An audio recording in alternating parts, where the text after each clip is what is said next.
Pastor Tapp would have us believe that he's a champion for justice for the little guy. He preaches that his blood boils when he hears news about an injustice, such as someone wrongly incarcerated. Many pastors say that church members can leverage their talents, assets, connections to help others. Action in Montgomery being an example. But what happens when the unjust and the powerful are within Pastor Tapp's circle? Added question. Would Pastor Tapp sacrifice the innocent and the weak for his own personal gain? First, let's acknowledge that Pastor Tapp is well educated and talented, that money-wise, he would have earned more than double outside of the ministry. But now that he is well invested in this profession, he gets ahead by calculating. The job that Pastor Tapp took on inherently requires dishonesty and cunning. He had to hold together groups with greatly divergent beliefs. You have some who believe that it is 1844 and others who believe that the Bible is simply a storybook that teaches lessons. The remainder, including myself, are right-of-center Protestants. We don't follow all of the tenets of Adventism, and we don't believe that our right-of-center Christian brothers and sisters in other churches are not saved simply because they are not Adventists. The Adventist church in North America uses cunning language in communicating to the general population as to what is Adventism. Instead of forthrightly stating the official beliefs, they use statements describing the beliefs of the majority of its members. Because our beliefs are in line with mainstream Protestantism. They don't say that the beliefs of the majority conflict with true Adventism. The Adventist church leadership is essentially a group of executives managing three businesses. The first business is the group of churches. These executives do not get filthy rich here. The gain here is to wrest control of the other two businesses, the hospitals and the universities, away from the small minority of true Adventists who would be the rightful owners of these entities. The small hospitals and small colleges are converted into big businesses. These big businesses provide little gain to the members of the church, yet provide large gains to the executives. The very same executives that manage the churches for a tiny remuneration also serve as executives at the hospitals and universities. There are a variety of job titles, but these guys are paid more than the President of the United States. Pastor Tapp's masters are these executives. When there is a dispute between these powerful and oftentimes unjust executives and their victims being patients that have suffered harm by the actions of their business, and employees of these businesses that may have been harmed, Pastor Tapp sides with the wrong side. What makes my case? Now, he did give us multiple times in his sermon, he talks about,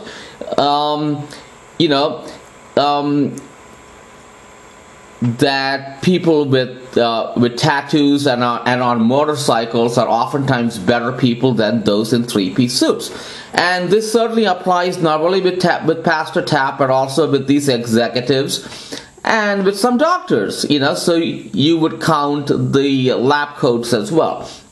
So anyway, what makes my case even more egregious is that the medical practitioners that harmed me were not part of Adventist healthcare. Furthermore, the harm was willful misconduct in a doctor's office setting, and not a mistake that occurred during an emergency or complicated procedure. I informed Pastor Tapp that the practitioners harmed my cardiovascular system and that I had sufficient evidence to win a malpractice case, and even enclosed the evidence. The problem that I was having, for which I requested help, was that it is very difficult to obtain treatment because all the physicians, except the expert hired by my own attorney, desire to protect their fellow physicians. I need basic medical care. That is simply diagnosis and treatment of the cardiovascular condition.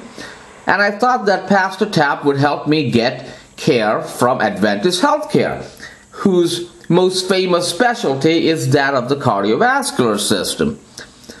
Before I tell you how I was harmed and what Pastor Tapp did in response, let me lay some evidence about Pastor Tapp's character.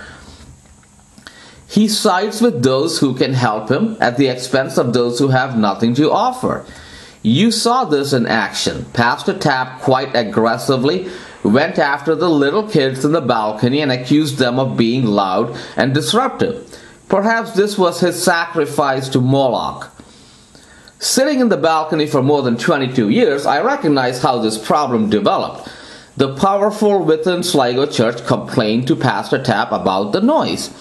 A friend of the powerful, a very nice math teacher from Tacoma Academy, would always chat with and hug and exchange photos with his former students. Every time it was a different set of former students. These students probably came to church once a year, and it was simply a social visit to meet friends. This very nice math teacher, he's truly a great guy, but he and his former students set the standard for the balcony. I always thought that he was sitting in the balcony to prevent a fight from breaking out, and short of that, everything else would be tolerated. A group of younger kids, recent arrivals to the church, ages 6 to 14, began to congregate in a section, and they were confused about the standards. Pastor Tapp would oftentimes ask that the parents go upstairs and bring their kids to the main sanctuary to sit with them. Never did any parent go up. This is because their parents are not at church. I recognize that the vast majority of this group of kids are recent African immigrants. I have seen them playing in the parking lot of the Long Branch Library, and they live in the adjacent apartment complex. One of them is even named Moses, still popular with Africans. It is a practice in less developed countries for parents to tell their kids to go hang out at the Adventist church. Although these people are not Adventists, they are hoping for a positive influence on their kids. And Pastor Tapp is cursing the kids and cursing their parents who are not even there and are at work. If they went to the Mormons, they would go so far as to adopt these kids into their families.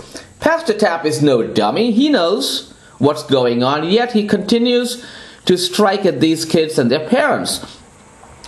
Now Pastor Tapp talks about reverence to these kids.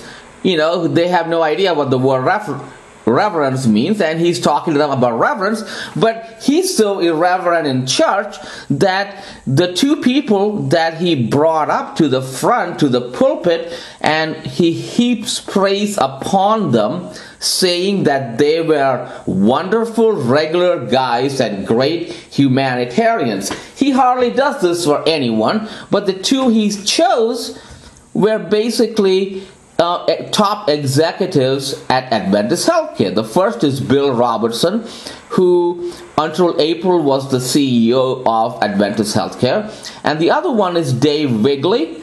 Well, he is the president of the Potomac Conference, but he's also the chairman of the board at Adventist Healthcare.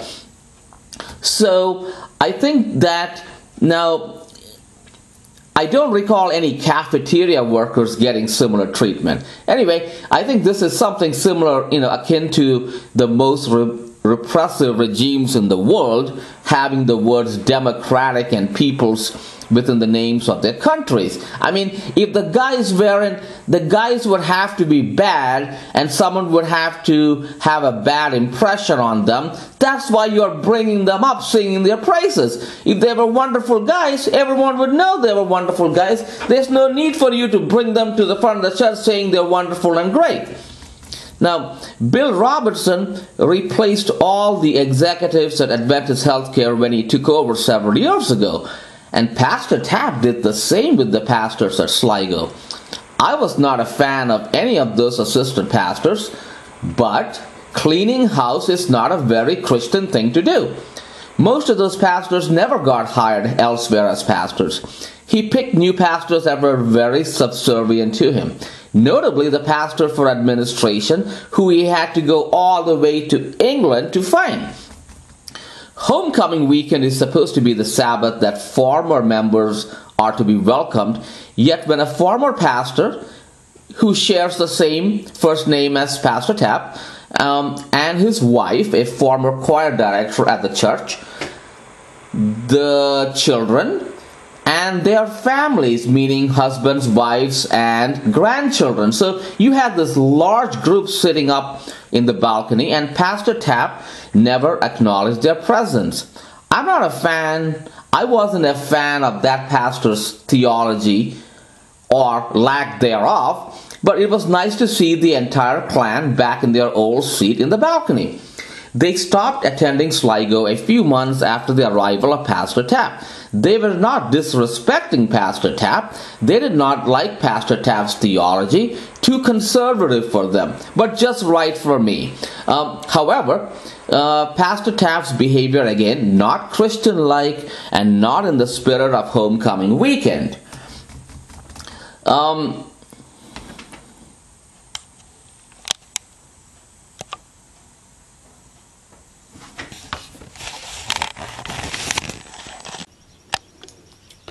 Look at who Pastor Tapp always criticizes. He's always criticizing what he calls the prosperity ministry and talking about how they promise prosperity to people who send in money. But if you look at it, how else would those ministries raise money? I mean, they don't have actual members. They need to, so they are spreading the gospel. They're doing the right thing. And how do they fund themselves?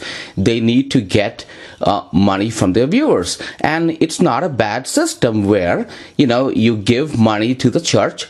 So if you're giving money to Pastor Creflo Dollar's church, who Pastor Tapp always criticizes, you give to his church, and then if you are blessed by God and you have more money, it is just like an Adventist tithing system. If you have more money, then you give again more. Now you are giving more, you are being thankful for being blessed, and I guess you're also trying to get more. So, but either way, it's okay. But ultimately, you are funding the church. Now, I would rather have my church being funded by people who are hoping for a bigger blessing on their own life, as opposed to the church being controlled by a corporation, which is basically Adventist Healthcare and so forth, who's basically commanding Pastor Tapp to do what he does. I would rather have that situation where the church is actually, someone is funding the church, and I don't see any problem with it. So ultimately, it's doing the Lord's work, as opposed to Pastor Tapp, who's not doing the Lord's work because he's being unjust, and he's actually doing the will of his corporate masters.